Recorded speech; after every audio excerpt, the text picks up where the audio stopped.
I'm ChosenArchitect, and this is my modded adventure.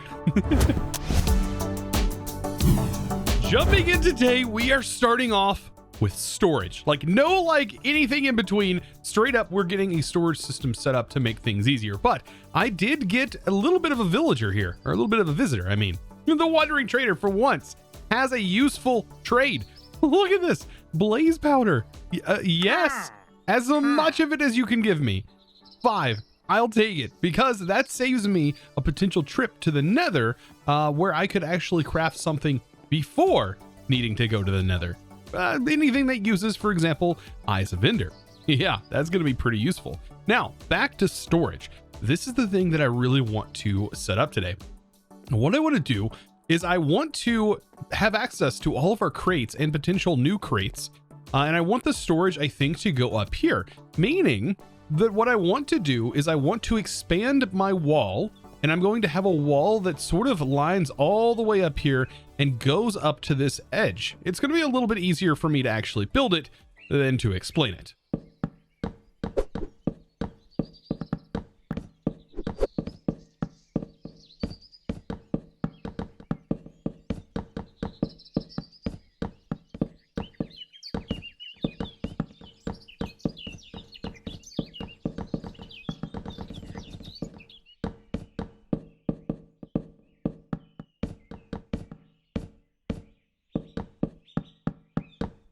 So I hope that's a little bit better of an understanding of what I'm working on. Now, I need to bring this up, but I want to show you a really cool feature of the construction wand mod. So I have a bunch of these random blocks that I want to incorporate into this particular build, including a lot of the stone and cracked stones and things like that. What I can actually do is just take some items out of my inventory and align these in the hotbar. And then we can hold down Control and Shift and then right click this in the air. And notice it pulls up a menu and we can actually randomize the blocks that are in my hotbar. Yeah, it's just as awesome as you might think. And so, as you can see, every block we place here is going to end up getting randomized, including when it does place in bulk like this. So, I don't think it gets any better than that. It is a really awesome way of placing in randomized blocks. Oh, this build is turning out so good. Just look at this right here. I went ahead and got the outside sort of wrapped around. And of course, it looks like, don't look in there. Actually, let's keep that close. But I do have access points so I can access the underneath section. And I made the pass through go straight through the middle here. And believe it or not, this is a 2x2, which actually gives it this nice feeling. I still am missing some foliage and stuff that need to go in here for decoration, but for right now, this looks perfect. And then, of course, we have our other side here. Of course, we can access all of our imbuement chambers from last episode. And then, bam, right up here is more room for storage and expansion. And I'm pretty excited. This little, starter base is really starting to pay off. Now, back to storage. Yeah, that's the whole part of today's episode. Well, we need to get into the Ars Nouveau storage. Now, there are many storage mods in this particular pack, in the pack that I've put together. But I think one of the earliest game ways of getting yourself a storage setup has to be Ars Nouveau. Now that they've added this, it is honestly one of the easiest methods to get a refined storage-like sort of inventory. Now, this is actually what you need to set this storage up. Basically, all of the base ingredients that would be required. Of course, that keeps in mind that we actually needed an imbuement chamber, and then we also need ourselves an enchanting apparatus. That's basically all you need set up to get this. Now, what we're going to make is a tablet of awakening, and this is going to require 4 source gems. In total, you're going to need 6 source gems, but I'm going to go ahead and make the tablet of awakening. And then, of course, I need to combine the books here, and we need to make ourselves basically a book and quill, right? And that's going to be how we augment our tablet of awakening. Now, we're also going to need a ritual brazier for this as well. And this is one of our first steps. So let's go ahead and set this up. So we just basically take our brazier and we go ahead and ignite this, and then we're going to augment. This is the first time us doing an augment. But to do that, we're going to click an item onto here. Now, it opened that up, but it is augmented. You can see the item consumed a book and quill. And then when we right click, it's going to take all of that and, as you can see, spit out a bookworm charm. So this is a bookworm, very cute little creature, and we're going to find out exactly what it looks like here in a second, but keep that in mind for right now. The next part is going to be making one of the most useful tools in Ars Nouveau, and this is how you control everything, and that is a Dominion wand. So in order to make this, we are going to need a couple of things. We're going to need a piece of gold, which I do have several pieces of gold. This is a big part of this mod is gold. But we're also going to need 2 source gems and a stick. And we place that in, and this is how we're going to control entities. We're going to control a lot of things with this. So this is going to be one of the most important parts, or most important tools that we make getting into Ars Nouveau. So there we go. We have that. Then finally, last but not least, we're going to need 4 inventories, 4 chests, and then we're going to craft ourselves the storage lectern, which is how we're going to link all of our inventories and how we're going to access this inventory. It's a pretty darn cool thing. So now that we have all of these things, let's go upstairs and place it where I kind of want it. I kind of want it to be this like looming thing that looks over this area. And I think right here would be a pretty good spot for it. We could put it over here as well. I do like the idea of it being there. Now the hardest part is going to be just figuring out, where do I want to place this? Or do I actually want to just place it in the middle here? Ooh, I could probably do that and then just move the apparatus, right? So, this is tough. We can even put it in a corner. You know what? We could put it like right here for right now. And then move this upstairs in a nicer location. For example, right here. Yeah, I think that might be the way to go. Now, all we got to do is basically click that bookworm on here, and this is going to be ready to go. I'm pretty excited. I'm just like, you can't hear it in my voice. This is going to make storage so much easier, and I may still move it. I still don't know if this is exactly where I want it. So I guess now is time to let the fun begin. Let's go ahead and activate this. So we're going to place a bookworm charm on here, and you can see the little bookworm spawned inside of the book. But this guy has some really important uses. It's actually going to be the way that it transfers the items from one inventory to another. And so to link, all we have to do, I believe, is click here and then select the inventory. Or is it, sorry, it's select the inventory, then link. So yes, you need to select the inventory by shift right clicking and then right click. Now, one bookworm is able to support up to 8 inventories. So no matter what the size of the inventory is, that doesn't really matter. It's just the individual inventories.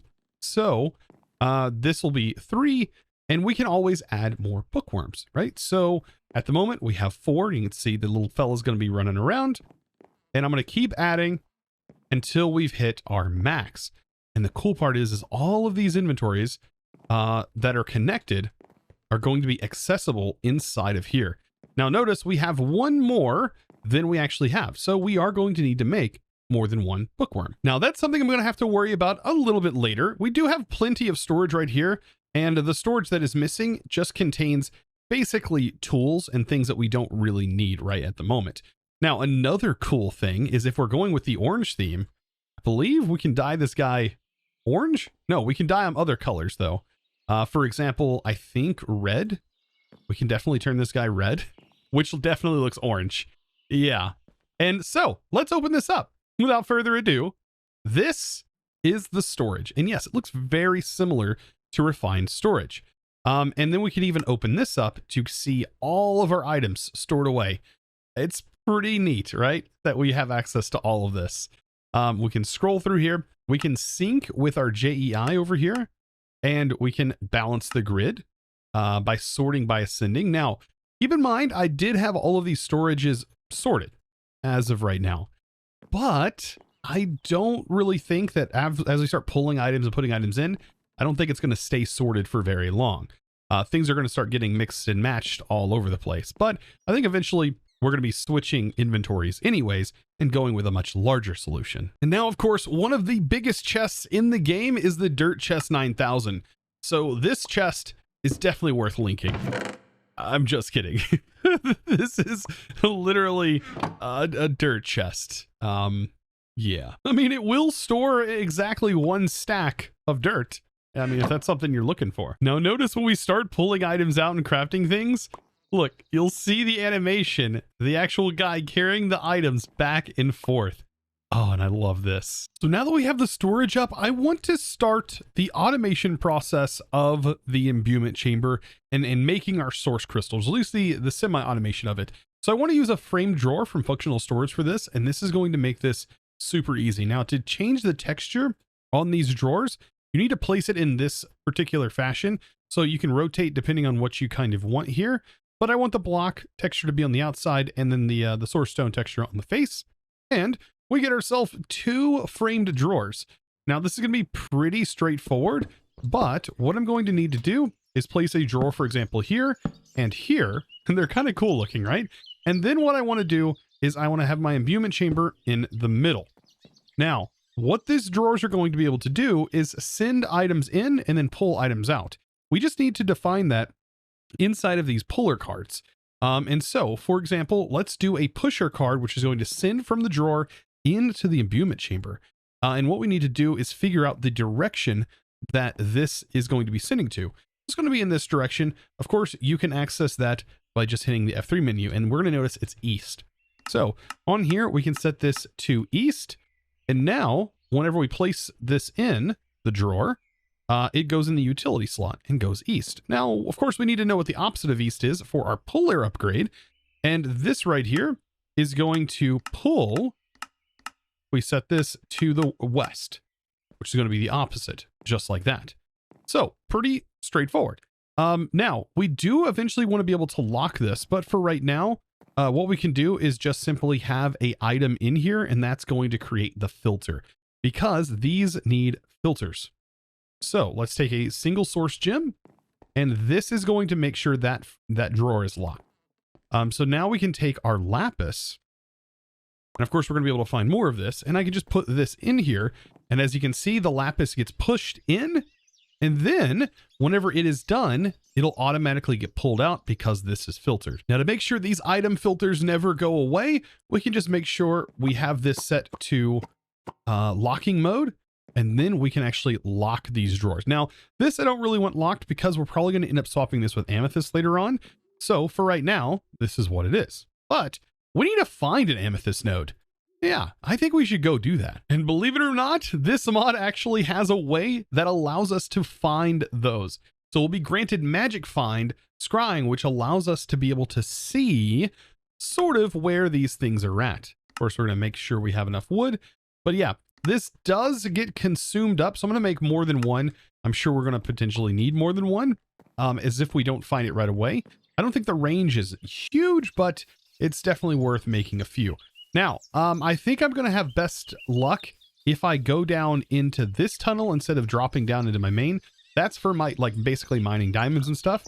This area is more suited because there is a kind of certain Y level that you're bound to find these amethyst geodes. Now, if you don't find the geodes underground, the ocean is also another great way to find geodes, because sometimes geodes will just be like out in the ocean. So let's try this out. I'm right at the start of Deep Slate, which I think is the perfect area for this. And when we activate this, we need to kind of just look around as we continue to go down. We may have to just mine in a straight line eventually to be able to find anything, but for right now, I'm not seeing anything nearby, but it's supposed to highlight once you're sort of near a geode. Ooh, speaking of that, one's right there apparently. And this is what it will look like whenever you find a geode. So let's go ahead and head over in that direction. And wouldn't you know it, exactly what we were needing. This right here, amethyst. Now, these are amazing and all of this is great, but we do need to I mean, we can go ahead and farm what we have in here, but we are going to want to farm this with a very specific mob from Ars Nouveau. That's right. There's a golem that can automatically harvest this for us, but not only harvest it, this thing has the ability to generate new budding amethysts anywhere we want. So this is going to also use that tablet of awakening that you see right here. So we just need some source gems. Go ahead and clear this. Perfect. And we're of course going to need our ritual brazier.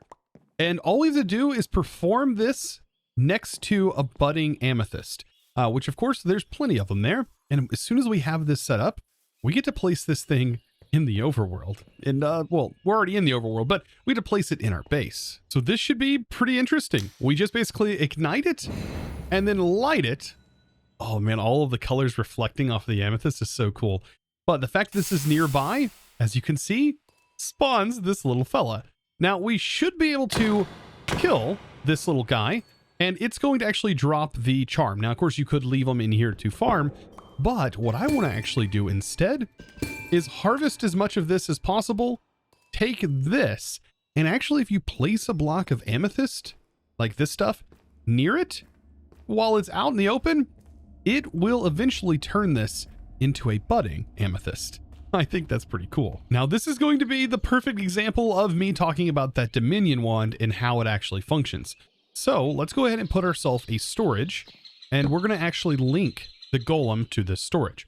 But first of all, we need to set aside some budding amethyst. Now, you need to give budding amethyst a little bit of space. And so I think this area is going to be plenty. This will allow us to have 4 budding amethysts up here. This guy will have to work with. And for now, the shape, of course, may change. And let's go ahead and spawn this little fella in. This guy is a super happy little fella, but we should be able to link this storage to this, or do we have to link this first? So let's go ahead and link this. There we go. Store the entity and then set the home. So this is the place for which it is going to end up placing the harvested stuff, because it will auto harvest. But notice it turned it into budding amethyst. And this little guy should do that for all of these. He's spinning right round. Now, I think it's at this point that I should probably explain something that is special to this particular mod pack. And that is that geodes are very important. And there's more than just amethyst geodes in this pack. That's right. There's actually resource geodes. So you may actually stumble upon a coal geode that when you break those, you get coal shards, basically. And if we take a look, you can see there are other geode farmers that are related to those particular types. And there's even quartz geodes, diamond geodes, and you basically do the same process on that geode to be able to get these particular types of charms. And they will also be able to convert them like this and do the same process, except they can farm your diamonds, your iron, and all kinds of stuff. Now, finding those geodes, well, that's the difficult part because they're sprawled out underground.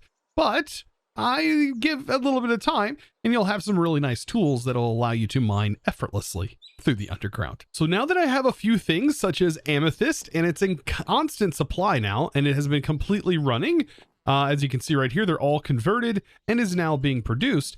I want to now send the converted amount that we're getting here, and I want to populate it into these, and then I want to be able to pull out the results and then send them directly into our inventory here. Now, to do all of this, there's only one mod for the job, and that's modular routers. Now, don't let this mod confuse you. It is actually quite simple. There's basically a single inventory slot inside of the modular router. And what we can do is we can interact with that slot. We can basically say, pull items into that slot and pull items out of that slot. It's pretty straightforward. So we're going to need these puller cards and these sender cards. Now, the Mark version basically determines whether or not it's wireless or not, or cross-dimensional. So the base card allows you to pull from adjacent sides of your modular router.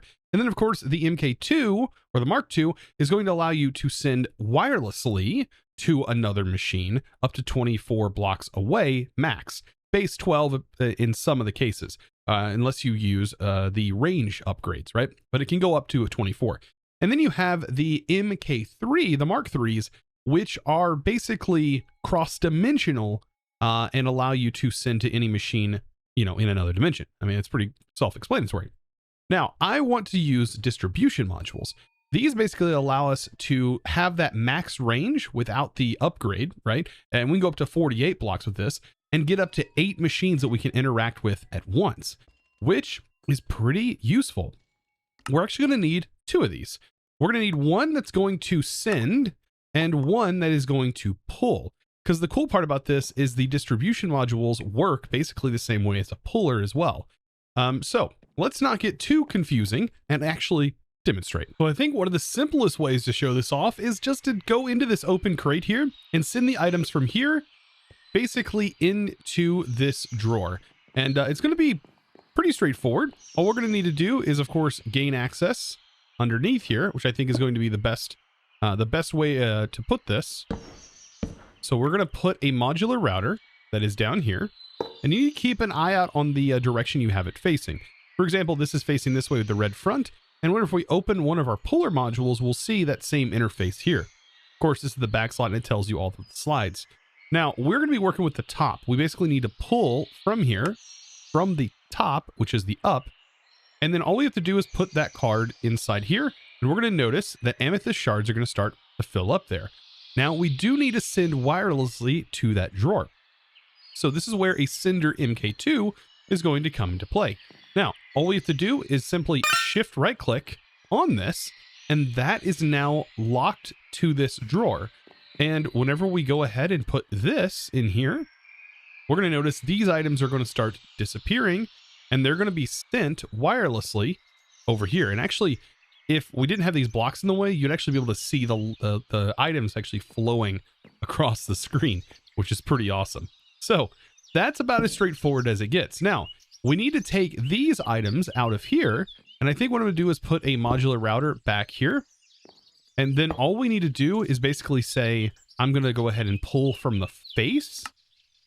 And then that is going to pull into here, and we're going to have source gems built up. And then I want to distribute the source gems, and we can go up to 8 different machines, but we only need a certain amount, right? We only need 7, I believe. And so what we're going to do is we're going to select, and making sure this is in the transfer to router or transfer out of router mode, because there is another mode that you can send into the router, basically turning this into a multi-puller. And we're going to leave it to round robin, and we're going to go ahead and start selecting all of these. So you just simply select all of the ones that we have set up, and then the other one is going to be set to the puller. So in reality, I guess we could have done both of these cards at the same time, because you can do the cards stacked together if you're going to be needing that. Okay, so all of those are put together, and we can see where they're all located. Now, the shaders, normally it would show an icon of what side it's connected to, because it is side dependent. But in our case, it really doesn't matter. Now, on the other card, this is where things get a little bit different, because we have to filter these, I believe. So this is going to be a transfer into router, and this is where we need to set up our essence filter. So if we go in here and we search our essence, these are all of our different essences that we produce. And so we're going to need one of each, or we could just actually use JEI. That's probably the best way to demonstrate this. So we can actually drag these in, and that will make sure to lock these in. But there is another setting that we need to do, because this is currently blacklisting by default, which will prevent these items from going in. That's not what we want. We want these items to guarantee to go in. So we need to switch this over to whitelist. So all we have to do again with this card is go back and make sure we relink on all of these. And I'm pretty sure it doesn't matter what side this is pulling from, because all sides can be pulled and sent from inside of these imbuement chambers, thankfully. Otherwise, our other setup wouldn't work with the source gems. So we'll just get all of these connected in. And just like that, we should have automation. Now, this card right here is going to need to be sent into another modular router.